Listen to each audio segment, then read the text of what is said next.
أعوذ بالله من الشيطان الرجيم.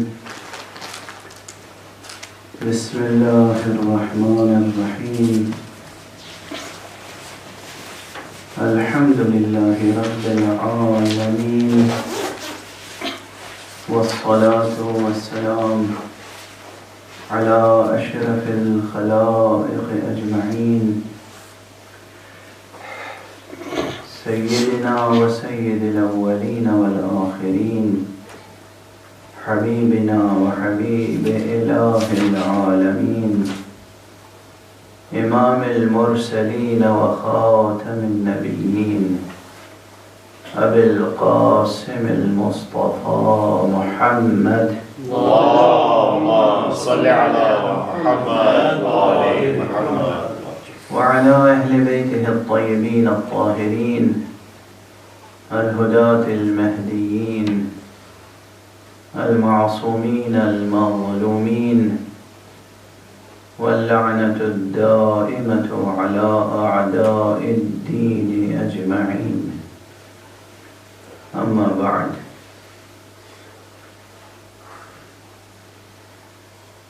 بحمد اللہ بعض مقدمات علم اخلاق اور مقدمات علم فتوت کے تعلق سے بیان کیے گئے، اور اب موقع آئی ہے کہ صلب موضوع میں داخل ہو جائے گفتگو، یعنی ہم علم فتوت کے ابواب کھولنا شروع کریں۔ وقت کم ہے، سفر طویل ہے، وقت کم ہے، مطالب زیادہ ہیں۔ گزشتہ درس میں لفظ حکمت کے تعلق سے کچھ بات عرض کرنے کی کوشش کی تھی، اور وہ ناتمام رہ گئی تھی۔ باتیں ہمیشہ ناتمام رہ جاتی ہیں، یہ انسان کے ذہن پر، اس کے قلب پر، اس کے باطن پہ منحصر ہے کہ وہ رب سے تمامیت کی درخواست کرے اور پروردگار تمام و کمال کے درجے تک پہنچ جائے۔ کبھی کوئی بات مکمل نہیں ہو سکتی انسان سے، اس انسان سے ممکن نہیں ہے کہ کوئی بات مکمل ہو جائے۔ السعی منا والاتمام من اللہ، کوشش کرنا ہمارا کام ہے، دستک دینا ہمارا کام ہے، در پر علم کے دروازے پہ دستک دینا ہمارا کام ہے۔ جتنے خلوص سے، جتنی عاجزی کے ساتھ ہم دستک دیں گے، اتنی ہی وہاں سے فیاضی کے ساتھ عطا ہوگی۔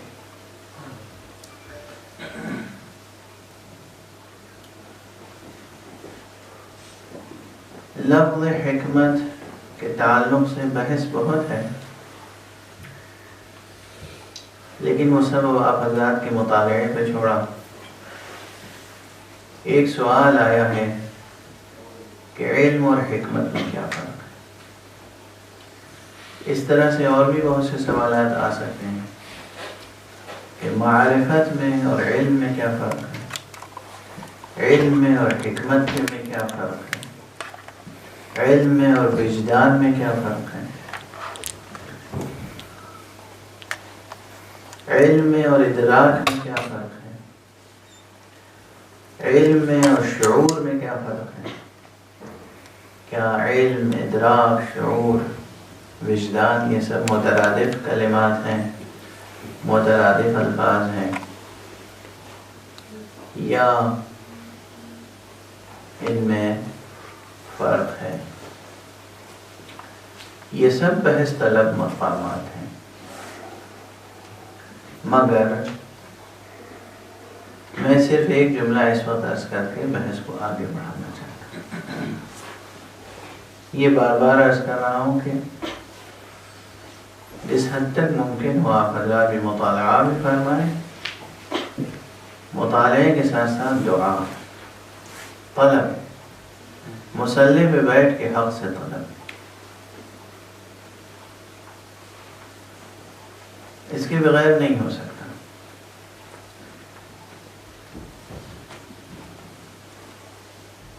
اس کے بغیر ممکن نہیں۔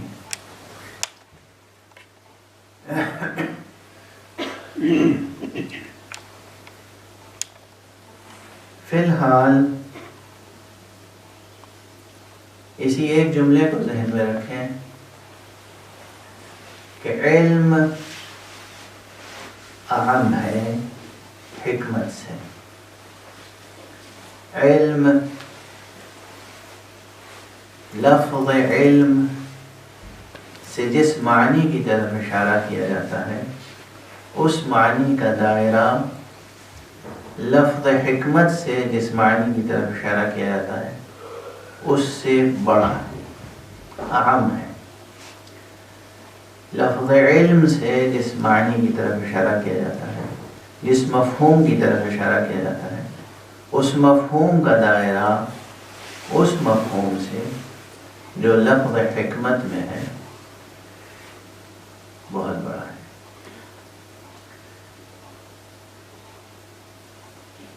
علم میں تصور اور تصدیق سب شامل ہے،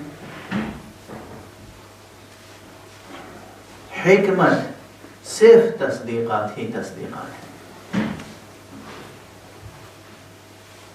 علم میں تصور، وعلیکم السلام ورحمۃ اللہ وبرکاتہ، علم میں تصور اور تصدیق دونوں شامل ہیں، لیکن حکمت میں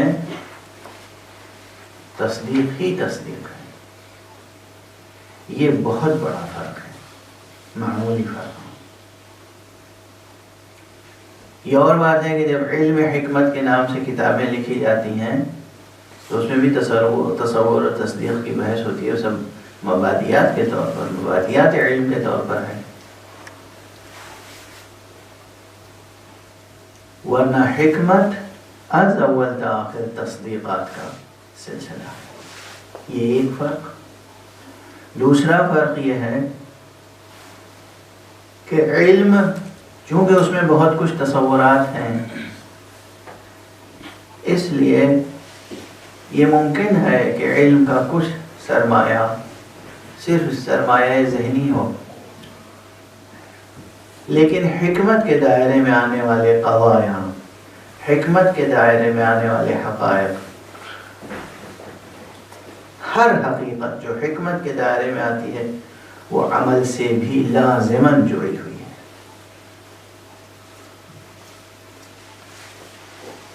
حالانکہ وہی بات عرض کروں گا کہ حکمت کی کتابیں آپ اٹھا کے دیکھیں گے تو حکمت نظری، حکمت عملی، حکمت نظریہ، حکمت عملیہ تقسیم ہے، لیکن میں نے عرض کیا کہ وہ حکمت جہاں حکمت نظری اور حکمت عملی کی تقسیم ہے وہ مترادف ہے فلسفہ میں، چونکہ فلسفے کی تقسیم کی گئی فلسفہ نظری، فلسفہ عملی، اس لیے حکمت کو اس کے مترادف کے طور پر استعمال کیا گیا، تو وہاں بھی کہا گیا کہ حکمت نظری، حکمت عملی۔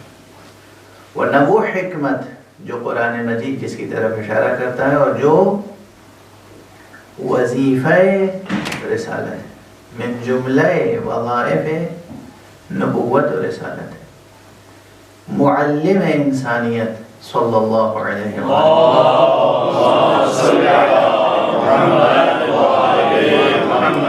ان کے وظائف و فرائض میں جو لفظ حکمت وَيُعَلِّمُهُمُ الْكِتَابَ وَالْحِكْمَةَ، یہ حکمت صرف اور صرف تصدیقات کا سلسلہ ہے، اور ہر حقیقت علم سے لے کر، ذہن سے لے کر عمل تک، قلب تک، عمل تک جڑی ہے۔ یہ ایک بات۔ اب میں یہاں سے عرض کروں گا کہ یہ جتنے مباحث ہیں وہ اوراق ابھی تقریباً مرتب ہیں، انشاءاللہ آپ حضرات کی خدمت میں پیش کر دیں گے، جس پہ مقدمات فتوت اور علم اخلاق کے تقریباً تمام مصطلحات، تمام ٹرمینالوجی مختصر تشریح کے ساتھ، اور پورا ٹری آف ویلیوز، وہ جو ایک شجرہ ہے اخلاقی اقدار کا، وہ انشاءاللہ آپ حضرات کی خدمت میں پہنچ جائے گا۔ صرف مجھے تأمل یہ ہے کہ بہت سی جگہوں پر وہ جو رائج تعریفات ہیں، ان تعریفات سے جو ہم نے تھوڑا سا اختلاف کیا ہے، اس کی وضاحت کا مرحلہ رہ گیا ہے، اور دوسرے جو عربی میں اصطلاحات ہیں ان کے انگریزی سے ہی متبادل، تاکہ آپ حضرات کے لیے زیادہ بہتر طور پہ قابل فہم ہو چیز، تو یہ کام تھوڑا سا باقی ہے، وہ انشاءاللہ اگلے یا اس کے بعد والے درس میں آپ حضرات تک پہنچ جائے گا۔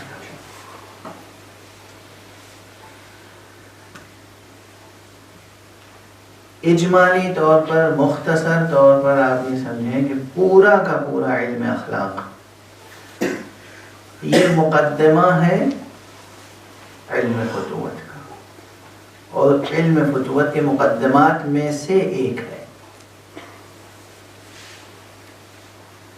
اور شریعت بھی، شریعت کا پورا علم بھی من جملہ مقدمات فتوت ہے۔ البتہ چاہے وہ علم اخلاق ہو یا چاہے یہ علم شریعت، یہ بھی جب ہم عرض کر رہے ہیں کہ مقدمات میں سے، تو اس کی یہ معنی نہیں کہ ہر فرد علوم شریعت میں، علوم اخلاقیہ میں بحد اجتہاد پہنچ جائے تب فتوت کا دروازہ کھلے گا، ایسا نہیں۔ علم ہو شرعی احکام کا، واجب، مستحب، حرام، مکروہ، مباح، اس کا علم، جو مبتلا بہ مسائل ہیں اس کا علم ہو، اس علم کا حاصل کرنا اور اس پر عمل پیدا ہونا پہلی شرط ہے۔ یہ بالکل ذہن عالی سے نکال دیں کہ طریقت اور حقیقت کی طلب میں جو لوگ آگے بڑھتے ہیں ان کے لیے شریعت اہم نہیں ہے۔ استغفر اللہ ربی واتوب الیہ، یہ کنفیوژن پھیلا ہوا ہے اور بعض گوشوں سے پھیلایا جا رہا ہے۔ ممکن نہیں ہے کہ انسان کے لیے حقیقت تک پہنچنے کی طریقت کھلے بغیر شریعت کے، ممکن نہیں۔ قدم بقدم، نفس بنفس شریعت کے سائے میں آگے بڑھنا، ایک ایک سانس، ایک ایک قدم، اور جہاں کوئی کوتاہی ہو جائے، کوتاہی، وہاں توبہ، استغفار، رجوع الی اللہ، اس کے بغیر کوئی اور راستہ نہیں، کوئی چارہ نہیں۔ یہ خوش فہمی میں مبتلا کرتے ہیں لوگ کہ ہم عاشقان اہل بیت ہیں، ہم عاشق رسول ہیں، ہم عاشق علی ہیں، ہمارے لیے شریعت کے قوانین نافذ نہیں ہیں۔ استغفر اللہ، یہی فسق ہے، یہی زندقہ ہے، یہ خروج ہے اصل دین سے۔ خود رسول اللہ صلی اللہ علیہ وسلم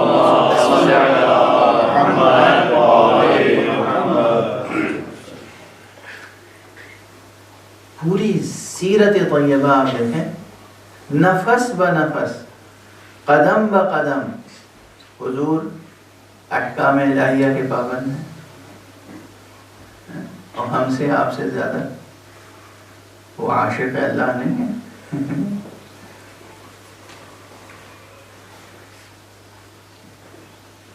عشق الہیہ، ولایت الہیہ کے درجے پر کس درجے پہ فائز ہیں تو ہم آپ تو تصور بھی نہیں کر سکتے۔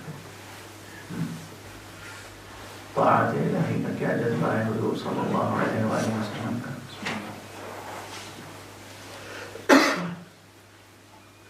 ہم سے کس قدر زیادہ نمازیں پڑھتے تھے،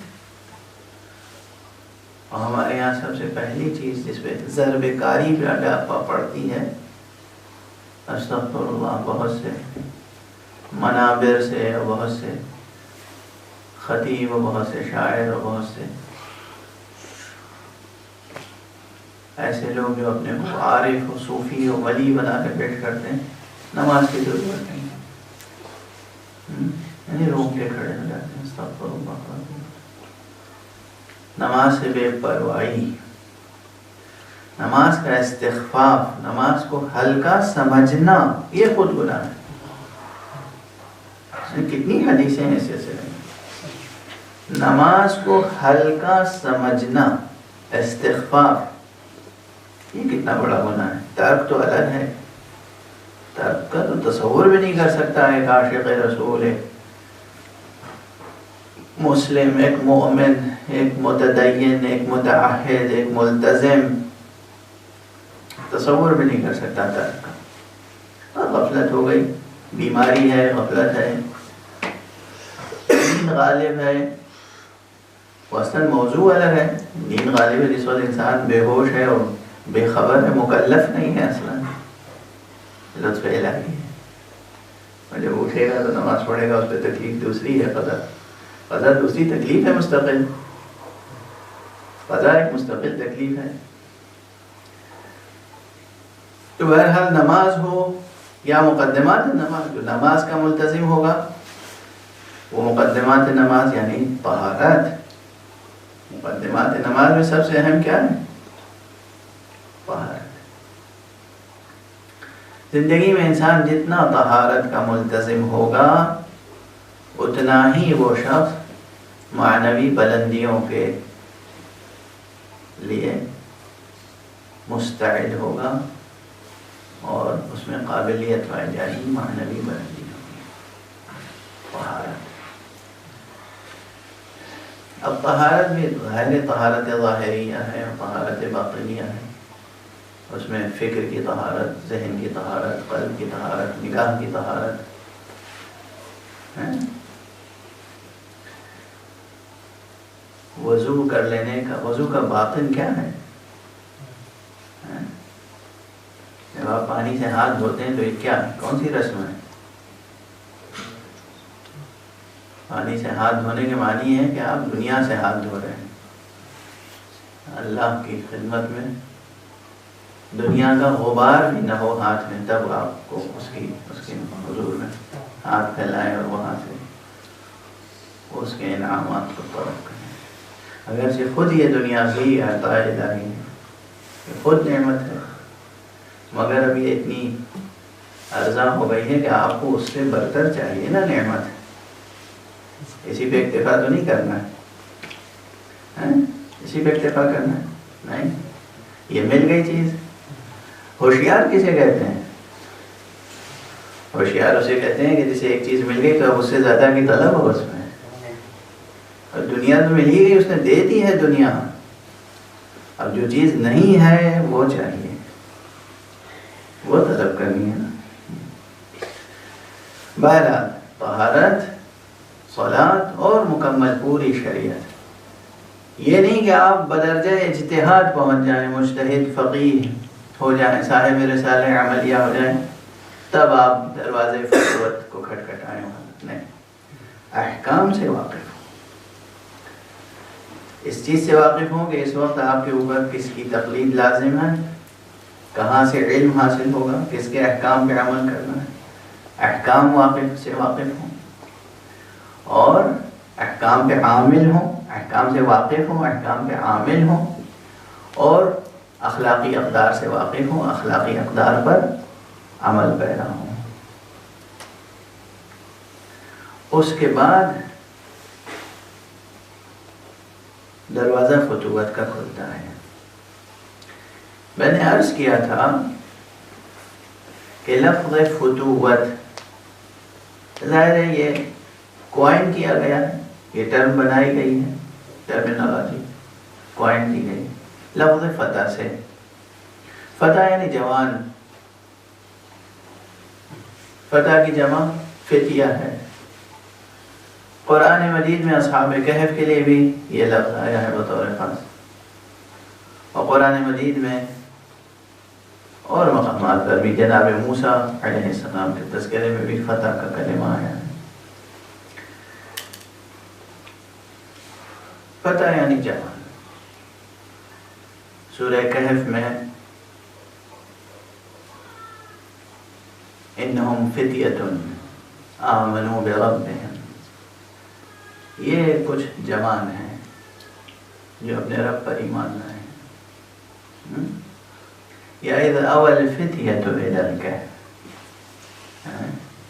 اور جب وہ نوجوان کہف کی طرف آئے، پناہ گزین ہوئے۔ اب دیکھیے اشارات کو محفوظ رکھیے گا اور مطالعے کو جاری رکھیے گا اور حق سے طلب کیجیے گا۔ یہاں ہر چیز ظاہری معنی بھی رکھتی ہے، ظاہری معنی اس کے بالکل ثابت ہے۔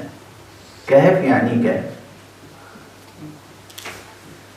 فتیان یعنی فتیان، لیکن اس ظاہری معنی کے پیچھے بھی ایک سلسلہ ہے معنی کا، یعنی کہف کے معنی کچھ اور بھی ہیں۔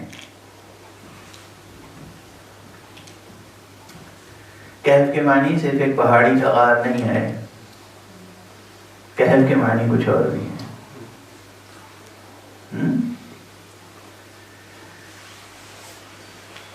اس میں بار بار جو میں آج عرض کر رہا ہوں کہ مطالعہ کیجیے خوب، اور اس مطالعے میں مطالعے کا جو آپ کا نصاب ہونا چاہیے روز کا، اس میں ایک خاص نصاب، ایک خاص مقدار قرآن مجید کی تلاوت، آیات قرآن قربت اللہ تلاوت کی۔ اس کے بعد تھوڑا سا وقت صرف کیجیے قربت اللہ، اس کے ترجمے میں غور کیجیے، ترجمے تک ٹھہر نہ جائیے، ترجمے کے بعد سوچیے مفاہیم، اور سوچ میں طلب رہے، سوچ میں انانیت نہ ہو، سوچ میں یہ نہ ہو کہ میں یہ سمجھتا ہوں یا میں یہ سمجھ سکتا ہوں، سوچ میں طلب ہو کہ پروردگار تیرا کلام ہے، میں تیرا بندہ ہوں، اس آیت میں جو تیرا حکم مضمر ہو میرے لیے وہ مجھے سمجھا دے، وہ میرے لیے روشن کر دے، وہ میرے دل پر ذہن پر روشن کر دے، تو بہت سے حقائق روشن ہوں گے۔ اس سب کا ایک معیار ہے، ایک محک ہے، بغیر اس کے جو معنی ذہن میں آئیں اسے حرف آخر نہ سمجھیں، وہ معیار و محک عرض کروں گا۔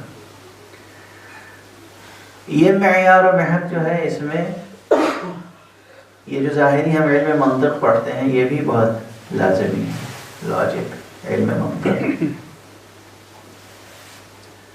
علم منطق یہاں بھی مدد کرتا ہے۔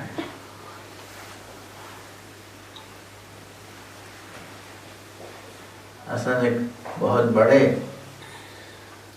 عارف نے اپنی کتاب کے آخر میں، خاتمے میں، تمہید القواعد، ابن ترکہ تمہید القواعد کے خاتمے میں انہوں نے معیار جہاں مقرر کیا کہ جب مکاشفات ہوتے ہیں تو ان مکاشفات کو کیسے طے کیا جائے کہ صحیح مکاشفہ کیا ہے اور توہم کیا ہے کہ یہ مکاشفہ ہے، غلط مکاشفے اور صحیح مکاشفے میں فرق کیسے کریں گے۔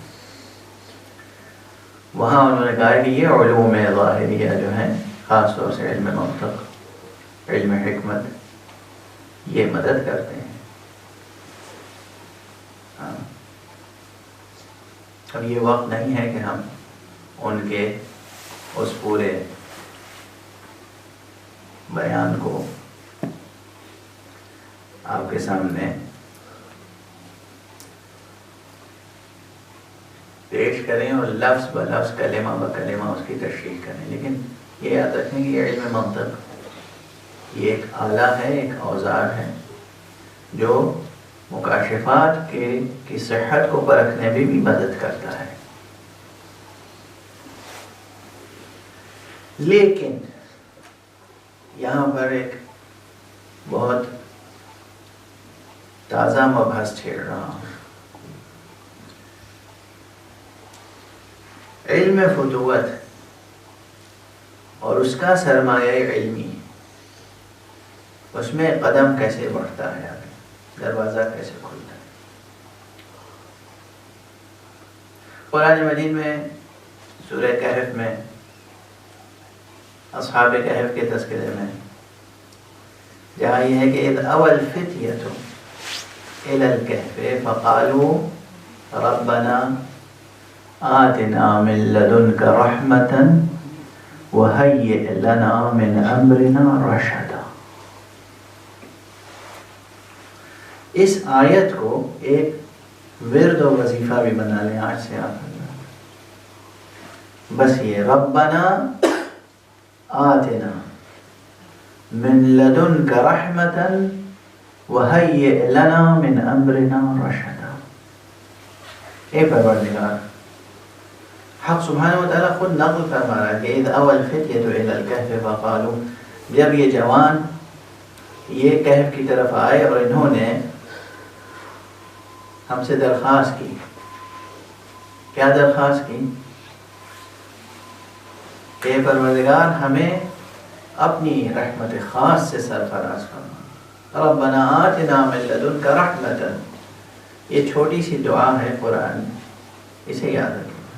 اے پروردگار ہمیں اپنی رحمت خاص سے سرفراز فرما. وَهَيِّئْ لَنَا مِنْ أَمْرِنَا رَشَدًا، اور ہمارا جو امر ہے، ہماری جو منزل ہے، ہماری جو مہم ہے، ہمارا جو راہ ہے، ہماری جو غایت ہے. اب اس امرنا میں بہت سے معنی پوشیدہ ہیں. وَهَيِّئْ لَنَا مِنْ أَمْرِنَا رَشَدًا، اس کے لیے ہمارے لیے مہیا فرما دے زمین، مہیا فرما دے ہم کو، مہیا فرما دے وسائل کہ ہم رشد کی منزل تک پہنچیں اور حقیقت تک پہنچ جائیں. ہمارے قدم نہ لڑکھڑائیں راستے میں، صراط پر ہمارے قدم نہ لڑکھڑائیں.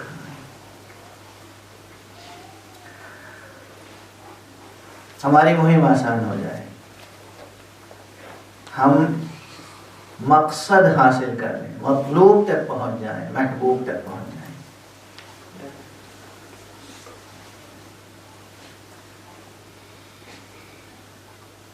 وَهَيِّئْ لَنَا مِنْ أَمْرِنَا رَشَدًا، یہ آیت ختم ہوئی رشدہ پہ، فوراً فے کے ساتھ دوسری آیت شروع ہوئی.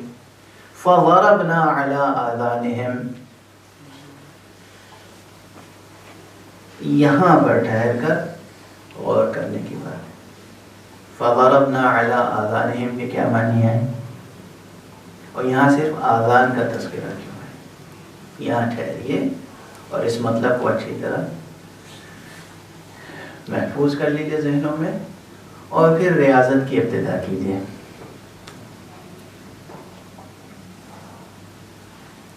اللہ سبحانہ وتعالی نے ہمیں 5 وسائل ابتدائی طور پر کسب علم کے عطا کیے ہیں. یہ حواس خمسہ، یہی حواس خمسہ، یہ 5 سینسز، یہ 5 آؤٹر سینسز کہلاتے ہیں. بینائی، باصرہ، شامہ، ذائقہ، سامعہ اور لامسہ. ٹچ کرنے کی صلاحیت، ٹچ کر کے ہمیں بہت سی چیزوں کا علم حاصل ہوتا ہے. ابتدائی علم، پرائمری علم، سادہ علم. دیکھ کر ہمیں بہت سی چیزوں کا علم حاصل ہوتا ہے، سن کر، چکھ کر، سونگھ کر. خدا کی قسم اس پوری کائنات میں جتنی ظاہری چیزیں ہیں نا، یہ سورج جتنی چیزوں کو روشن کرتا ہے، ان میں 5 ہی قسم کی چیزیں ہیں اس اعتبار سے.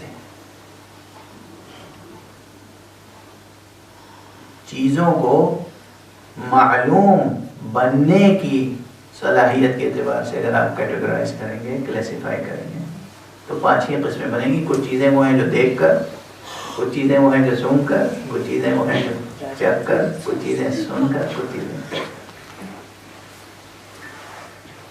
اس کے علاوہ کوئی قسم ہوتی تو وہ حادثہ بھی آپ کے پاس ہوتا. لیکن شرط میں نے لگائی وہ چیزیں جنہیں سورج کی روشنی روشن کرتی. جنہیں سورج کی روشنی روشن نہیں کرتی انہیں کون سی روشنی روشن کرتی ہے؟ عقل کی روشنی. یعنی چیزیں اور بھی ہیں، مگر وہ چیزیں وہ ہیں جو حواس خمسہ کے دائرے سے خارج ہیں. وہ سورج کی روشنی سے بھی خارج ہے، وہ ہماری آپ کی عقل کی روشنی سے سمجھ میں آتی. واضح ہے؟ ابھی ہم اسی پرائمری سورسز آف نالج پہ ٹھہرتے ہیں. دیکھیے یہ بحث بہت اہم ہے. خمیر آپ کا ہمارا بحیثیت انسان ہماری ناطقیت پر قائم ہے، نہ کہ حیوانیت پر، ہے نا. فتوت کی طلب حیوان ہونے کی حیثیت سے تو نہیں کر رہے ہیں، انسان ہونے کی حیثیت سے کر رہے ہیں.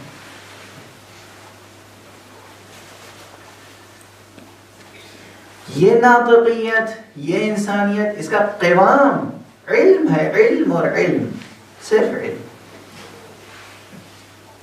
اس لیے یہ بحث بہت اہم ہے کہ یہ جو 5 حواس سے خمسہ ہیں، ان سے جو ہمیں معلومات حاصل ہوتے ہیں اور یہ جو ذخیرہ بنتا ہے ہمارے لیے، یہ بہت اہم ہے. اگرچہ یہ ذخیرہ بالکل ابتدائی ذخیرہ ہوتا ہے. اب اس ابتدائی کی مثال سمجھ لیجیے. یہاں پر مشہور مثالیں عموماً اساتذہ یہ مثالیں دیتے ہیں، وہی مثال میں بھی عرض کر رہا ہوں، کتابوں میں بھی ہیں. ہمیں ضرورت ہے کرسی کی، فرض کی، یا ہمیں ضرورت ہے میز کی، ہمیں ضرورت ہے ممبر کی. آپ نے لا کے ہمیں لکڑی دے دی. آپ نے کچھ دیا نا؟ اس کے 2 جواب ہیں. ایک جواب میں کچھ بھی نہیں دیا. کیا دیا؟ ہمیں ضرورت کس چیز کی تھی؟ کرسی کی، لا کے دیا آپ نے. کرسی ضرورت کیا تھی؟ میز کی، لا کے دیا آپ نے لکڑی. ضرورت تھی تخت کی یا ممبر کی، آپ نے لکڑی دی. پہلے آپ نے ضرورت پوری کی؟ نہیں. اگر کوئی کہے نہیں تو جواب صحیح ہے یا غلط؟ بالکل صحیح ہے.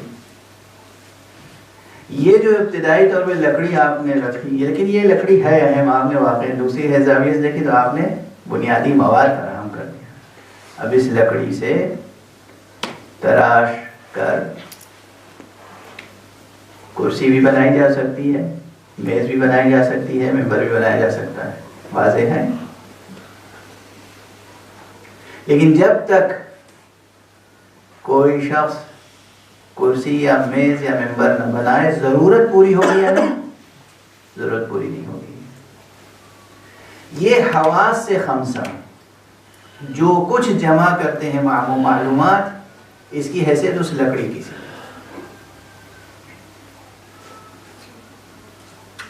اور کچھ نہیں اس سے زیادہ. اس کے بعد عقل ہے جو اس معلومات کو استعمال کر کے وہ حکمتیں وجود میں لاتی ہے جو بحیثیت انسان، بحیثیت حیوان ناطق ہماری عقلی اور روحانی اور وجودی ضرورتوں کو کے لائق ہے. وہ عقل کا کام. یہ حواس خمسہ سے جو معلومات حاصل ہو رہی ہے، یہ سب بالکل ابتدائی چیزیں، خام مال ہے. یہ خام مواد ہے، خام مال ہے. مہمان گھر پہ آ گیا، آپ کے لیے ضرورت ہے کس بات کی؟ کہ دسترخوان بچھایا جائے، اس کی تواضع میں کھانا سرو کیا جائے، کھانا پیش کیا جائے. اور کسی سے آپ کہیں کھانا لے آئیے، اور وہ اس وقت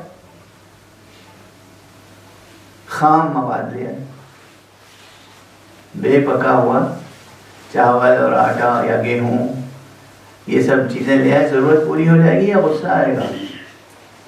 غصہ بہرحال اس سوال میں آپ کے جواب میں بھی بہت کچھ پوشیدہ ہے، اس پہ سوچیے۔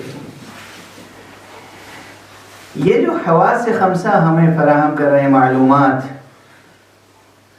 یہ بہت ضروری بھی ہیں، لیکن صرف انہی پر تکیہ نہیں کیا جا سکتا، ان پر انحصار نہیں کیا جا سکتا۔ ان کو کام میں لا کر عقل انسانی بلندر حکمتیں وجود میں لاتی ہے بلطف حق سبحانہ و تعالی۔ اب پہلی منزل میں پھر آتا ہوں لکڑی کی مثال کی طرف۔ جتنی عمدہ میز اور کرسی آپ کو چاہیے ہوگی، وہ پہلی منزل میں بھی یہ ہوگا کہ لکڑی کس قسم کی ہے۔ لکڑیوں کی قسمیں، ایک لکڑی ہے جس کا کوئی مصرف ہو ہی نہیں سکتا سوائے جلانے کے، اگر وہ جلانے والی لکڑی لا کے دی جائے تو اس سے کرسی بن سکتی ہے؟ نہیں بن سکتی۔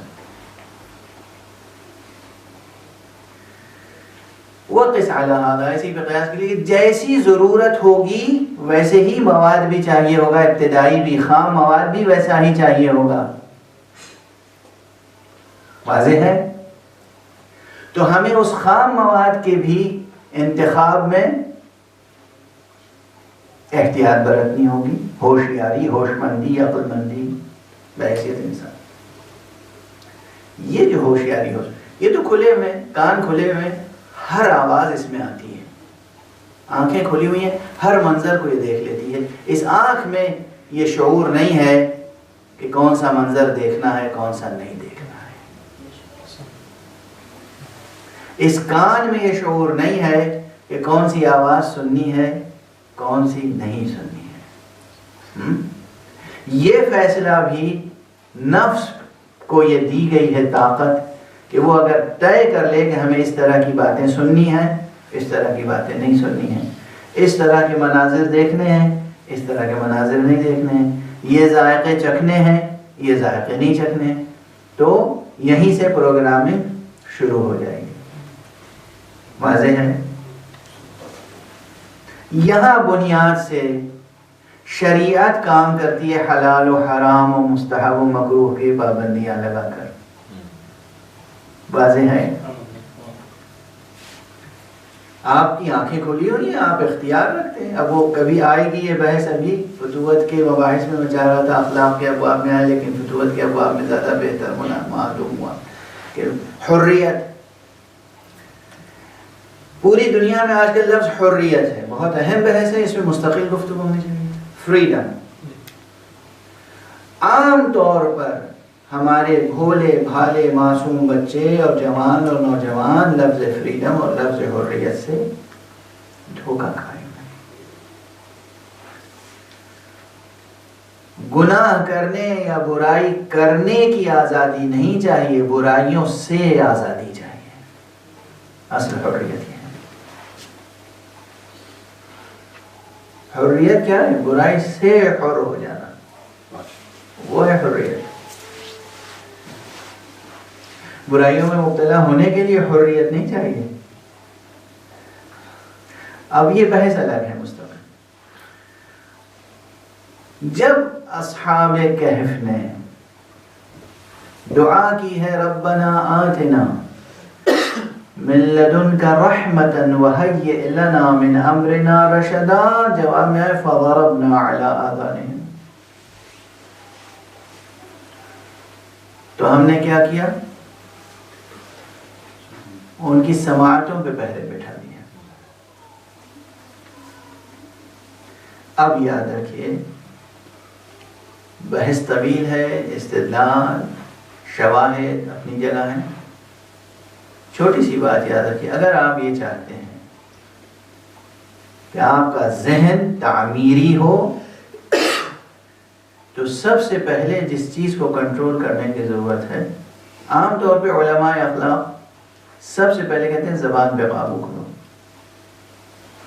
یہاں میں عرض کر رہا ہوں، سب سے پہلے ہر بات جو سنیں اس پر یقین نہ کریں، ہر بات نہ سنیں۔ سب سے پہلے اللہ نے کس چیز پہ پابندی لگائی؟ فضربنا علی آذانہم. کیا سن رہے ہیں؟ یہاں پر علوم میں ایک بہت بڑا ذخیرہ ہے علوم نقلیہ کا. علوم کی ایک تقسیم یہ بھی ہے نا، علوم عقلیہ، علوم نقلیہ. علوم نقلیہ عموماً یہ حدیث اور تاریخ اور ادب اور لغات، یہ سب علوم سمعیہ میں سے. عن فلاں عن فلاں عن فلاں عن فلاں، ہم نے سنا اس سے، اس نے سنا اس سے، اس نے سنا اس سے، سب سنی ہی ہوئی باتیں تو ہیں.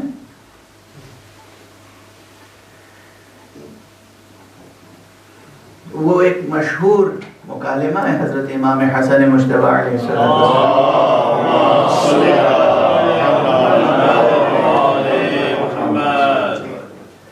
کہ کسی نے حضرت سے پوچھا کہ حق اور باطل میں کتنا فرق ہے، تو آپ نے فرمایا 4 انگل کا فرق ہے. تو اس کی سمجھ میں نہیں آئی بات کہ 4 انگل کا فرق حق و باطل میں کیا ہوتا ہے. لیکن جیسا موقع ہو ویسا معصوم جواب دیتے ہیں، حکما جیسا موقع ہو ویسا جواب دیتے ہیں. کبھی یہ بھی کہا جا سکتا ہے کہ حق اور باطل میں بس بال برابر کا فرق ہے. اگر کوئی یہ کہے یہ بھی صحیح ہے اور یہ موجود ہے، یہ اس طرح کے جوابات، بال برابر کا فرق. تلوار کی دھار کی طرح بال برابر کا فرق ہے، ادھر باطل ہے ادھر حق ہے. لیکن حضرت نے جو موقع تھا، محل تھا، جس طرح وہ مخاطب کی جو حیثیت تھی اور استعداد تھی، صلاحیت تھی، آپ نے فرمایا 4 انگل کا فرق ہے. فرمایا یہ آنکھوں میں اور کانوں میں کتنا فاصلہ ہے؟ 4 انگل کا فرق. جو دیکھو وہ حق ہے، جو سنو وہ باطل ہے. اب یہ نہیں کہ مطلقاً، اب دیکھیے نا بعض حضرات ایک چیز کو پکڑ لیتے ہیں علی حرفن، ایک بس اس کے معنی یہ ہے کہ جو کچھ بھی سنیں وہ باطل ہے. نہیں، قرآن مجید کی آیت پڑھیں، کلام آپ سنیں واقعاً حدیث صحیح سنیں، حدیث متواتر سنیں، وہ حق ہے.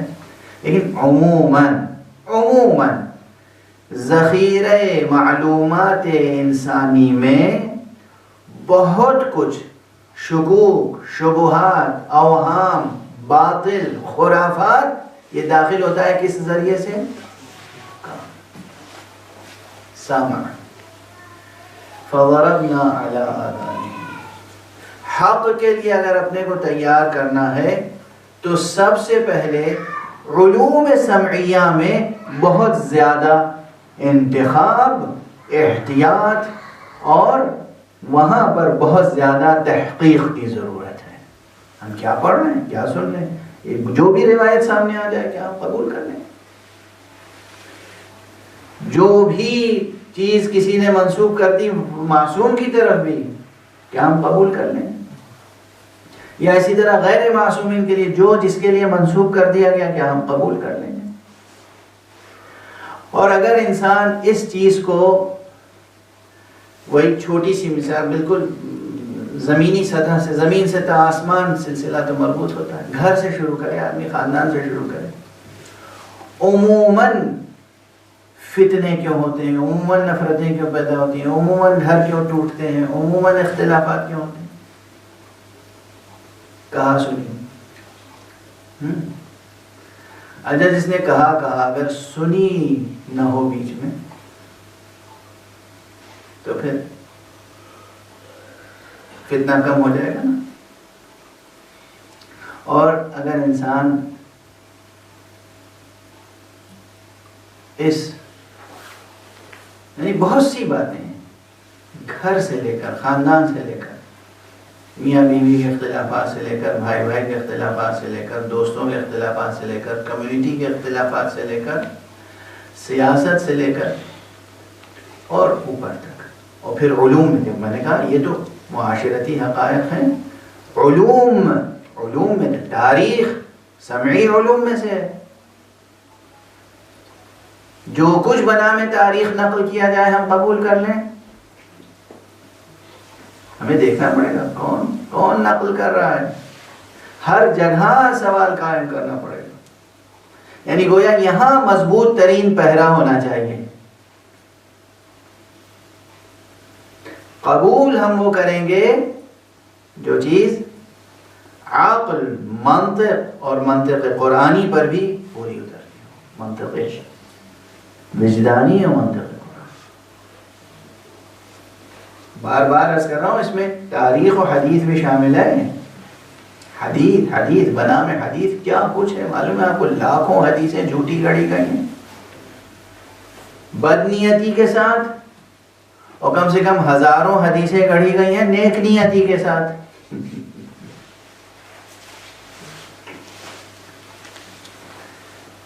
یہ کسی موقع پہ عرض کر چکا ہوں کہ نیک نیتی کے ساتھ بزرگوں نے کیسے حدیثیں گڑھی ہیں۔ مشہور مثالیں ہیں بہت سی کہ کسی چیز کے ثواب بیان کرنے میں یہ عمل کرو اتنا ثواب ہے، بے تحاشا بیان کر دیا۔ اب انہیں یقین تھا کہ میرے کہے پہ تو یہ لوگ عمل نہیں کریں گے، تو انہوں نے کہا کہ امام صادق علیہ السلام یہ فرماتے ہیں، امام الواقع، پھر ہمتیں اور بڑھی، کہا رسول اللہ صلی اللہ علیہ وسلم یہ فرماتے ہیں۔ حضور کے نام سے، معصومین کے نام سے ہمارے تصوف کے لبادے میں بہت سے حضرات نے یہ سب کام کیا۔ کتنی ہی نیک نیتی سے بات کی جائے، اگر واقعی معصوم نے وہ بات نہیں کہی ہے تو معصوم کی طرف آپ منسوب نہیں کر سکتے۔ فَضَرَبْنَا عَلَىٰ آذَانِهِمْ، یہاں سے بہت بڑی بحث جڑی ہوئی۔ تمام علوم نقلیہ اور علوم سمعیہ، انہیں خوب کھنگالنا ہوگا اور پھر وہ حقائق قبول کرنے ہوں گے جو میزان فطرت پر، میزان منطق پر، میزان قرآنی پر پورے اترتے ہوں، تب انسان فتح بن سکتا ہے، ورنہ فتح نہیں بن سکتا، مرد حق نہیں بن سکتا۔ فتح یعنی مرد حق، فتح یعنی مرد مولا، فتح یعنی مرد حق، فتح یعنی صرف جوان عمر کے لحاظ سے نہیں، 18 برس کا کڑیل جوان۔ فتح یعنی حبیب ابن مظاہر، فتح یعنی مسلم ابن اوسیہ، فتح مانے انس ابن حارث جن کی کمر جھک گئی تھی، کھڑے نہیں ہو سکتے تھے سیدھے، پپوٹے لٹک گئے تھے، دیکھ نہیں سکتے تھے، روز عاشور امام حسین علیہ السلام کی خدمت میں آئے۔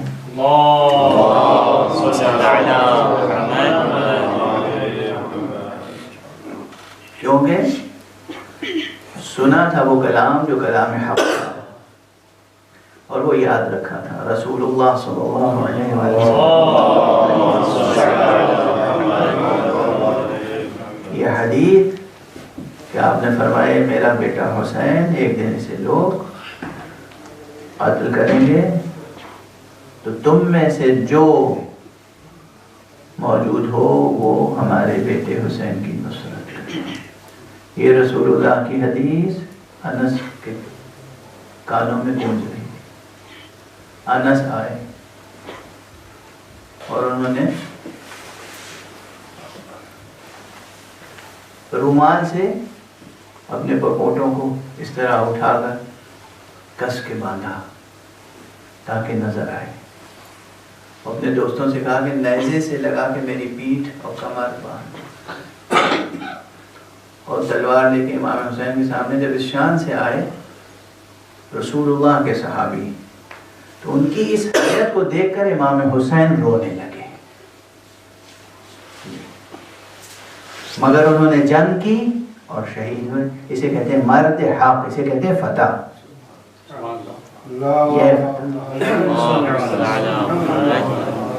یہ فتح بوڑھا وہی ہوتا ہے نا جس کی کمر جھکی ہوئی، جو جھکی ہوئی کمر کو بھی سیدھی کر لے، فتح ہوا ہے۔ بوڑھا ہوتا ہے جسے نظر نہیں آتا، جو اس وقت بھی دیکھنے کا پورا انتظام کر لے، فتح ہو سکے۔ لیکن یہ فتوحت کے دروازہ کھلتا ہے ان کے لیے جو سب سے پہلے اپنے معلومات کے ذخیرے کو پاک اور صاف کریں، اور معلومات کے ذخیرے کو پاک اور صاف کرنے کی ریاضت شروع ہوگی سمع سے. غیبتیں نہ سنیں، نہ کریں سے پہلے کم سے کم نہ سنیں، اور جو نہ سنے گا وہ پہلے سے نہ کرنے کی پابندی رکھتا ہوگا تب تو نہیں سنے گا انشاءاللہ. غیبتیں نہ سنیں، غلط روایتیں نہ سنیں، جھوٹی افواہوں پہ کان نہ دھریں. کان میں جو کچھ آئے سب قابل قبول نہ ہو. کان میں آوازیں بہت آتی ہیں، کتے بھونکتے ہیں ان کی بھی آوازیں آتی ہیں. محفوظ رکھتے ہیں آپ؟ نہیں محفوظ رکھتے. تو حرف باطل بہت گونج رہا ہے دنیا میں، گونجا کر وہ آپ کے گنبد جاں میں اس کو گونجنے کی اجازت نہ ملے. آپ کے ذہن میں، آپ کے قلب میں، آپ کے وجود کے اندر باطل حرف اپنی صدائے بازگشت پیدا نہ کر پائے. فَضَرَبْنَا عَلَىٰ آذَانِهِمْ. جب تک یہاں سے بات شروع نہیں ہوگی اس وقت تک فتوحت کے دروازے نہیں کھلیں گے. انشاءاللہ آج اسی مقدار پر میں گفتگو تمام کر رہا ہوں، اور اب یہ گفتگو اگلے درس میں آگے بڑھے گی انشاءاللہ. پروردگار ہمیں اور آپ کو سب کو توفیق عطا فرمائے کہ ہم اپنے حواس سے خمسہ پر اس طرح قابو پا لیں کہ ابتدائی معلومات کا ذخیرہ جو اکٹھا کریں اپنے ذہن میں، اپنے قلب میں، اپنے وعاء نفس میں، اپنے ظرف وجود میں، وہ معلومات کا ذخیرہ پاکیزہ ذخیرہ ہو، تاکہ اس سے جو عمارت تعمیر کرے ہماری عقل، وہ عمارت شایان شان ذکر الہی و یاد الہی و دیدار الہی و خدمت الہی و انشاءاللہ. وآخر دعوانا ان الحمد للہ رب العالمین، وصلی اللہ علی سیدنا و نبینا محمد و اہل بیتہ الطیبین الطاہرین.